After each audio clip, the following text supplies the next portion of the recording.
संयुक्त किसान मोर्चा द्वारा प्रेस कॉन्फ्रेंस करके एक युवक local police Kundli police station SHO Ravi inspector उसको हैंडओवर किया गया था और उसके प्रेस कॉन्फ्रेंस के दौरान उसमें काफ़ी कुछ डिस्क्लोजर्स जो उस युवक द्वारा किए गए थे और कुछ एलिगेशंस किसान संगठनों द्वारा उसमें लगाए गए थे, जिसमें प्राथमिकता से सबसे पहले ये एलिगेशन था कि उसने आर्म्स वेपन्स वगैरह इस आंदोलन के अंदर सप्लाई किए हैं और इस आंदोलन को के अंदर विघ्न डालने के लिए किसी ने उसकी टास्किंग की है। दूसरा कि कुछ दिन पहले कैमला के अंदर करनाल के अंदर सीएम साहब की रैली, सीएम हरियाणा की रैली को डिसरप्ट करने के अंदर इसका रोल था।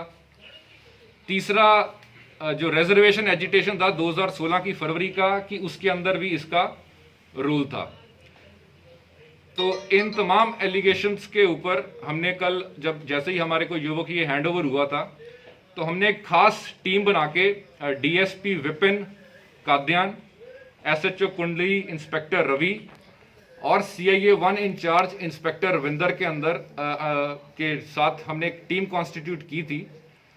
और इस पूरी टीम ने पूरे जितने भी फैक्ट्स सामने आए थे उनके ऊपर अच्छी तरह से इन डेप्थ जाके जांच की।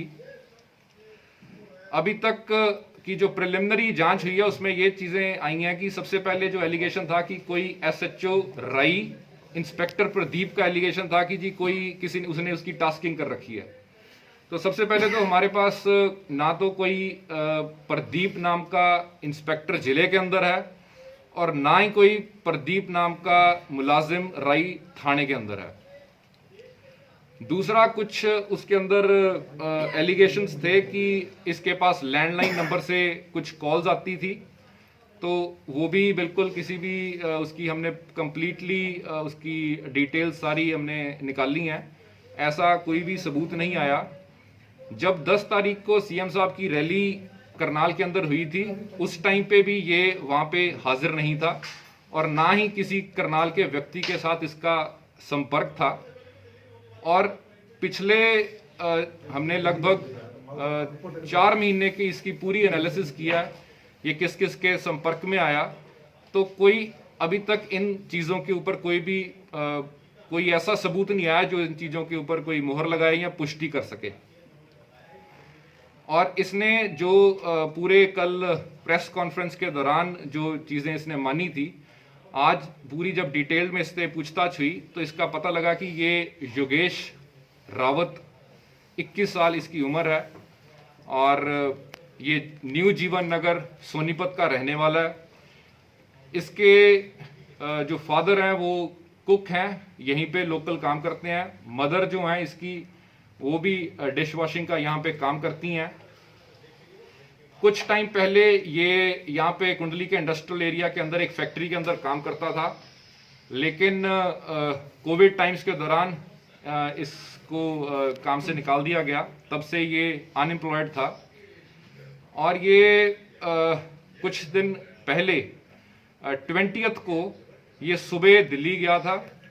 वहाँ से दिल्ली से ये अराउंड 5 बजे के करीब 4-5 बजे के करीब ये वापस आया। यहाँ पे एक प्रेम कॉलोनी जीटी रोड के ऊपर ही है जहाँ पे आंदोलन चल रहा है।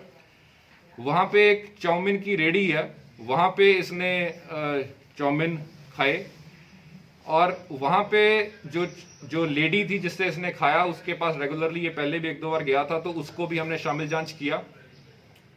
और इसकी पूछताछ और उनकी पूछताछ में ये सामने आया कि इसने उस टाइम पे कुछ जो किसान उनके वॉलंटियर्स थे उनके साथ इसकी बहस हुई। उन्होंने एलिगेशन लगाया कि ये किसी लड़कियों को छेड़ रहा है, जिसके ऊपर इनकी आपस में बहस हुई और उसी के अंतर्गत ये उसको वहाँ से लेकर इसको किसी कैंप के अंदर लेकर जाया गया। और वहाँ पे फिर इसका कहना है कि मेरे साथ मारपीट की गई और बाकी इसके हमने जब जैसे